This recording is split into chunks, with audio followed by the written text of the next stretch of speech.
Oedd mam na dad ddim yn siarad Cymraeg, felly dim ond fi a fy mrawd, a doeddwn ni ddim yn siarad Cymraeg dyn gilydd. Gawn ymweld ta'r ysgol Gymraeg yn rhoi gwell addysg i'w plant nag oedd yr ysgol yn Saesneg. Es i'r ysgol ym Mhont y Gwaith ar y pryd, o'n i'n byw yn Tylorstown, felly oedd rhaid ni cerdded i lawr dros y mynydd a cerdded yn ôl. Oedd un ffrind dy fi yn yr un blwyddyn yn byw ar top Tylorstown, felly oedd rhaid mynd ati hi, ond doedd neb yn yr un stryd na'r stryd nesaf na'r stryd wedyn. Oedd e reit ar top Tylorstown oedd hi'n byw, felly oedd rhaid cerdded nôl ymlaen at ei thi hi os ydych chi am mynd i'w gweld. Oedd ffrind arall dy fi wedyn yn Glyn Rhydynog, Ffoundale. Mae hynny rhyw filltir a hanner felly i cerdded.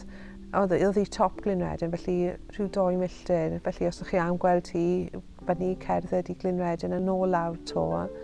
Ac fel arfer, os ni'n cerdded felly i Glynredyn, yn dewis wedyn mynd i nofio, a dda pwll nofio yn Ystrad. Ac os ni'n cerdded dros y mynydd wedyn, dros Penrhys, lawr o'r ochr arall, nofio am ryw 2 awr, felly gael gêm o badminton a cerdded yn ôl.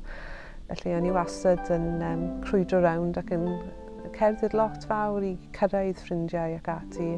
O'ch chi'n teimlo lot yn saffach wrth cerdded, oedd byth meddwl, doeddech chi ddim yn saff. O'ch chi off beth cyntaf yn y bore ac yn dod nôl gyda'r nos heb unrhyw ots.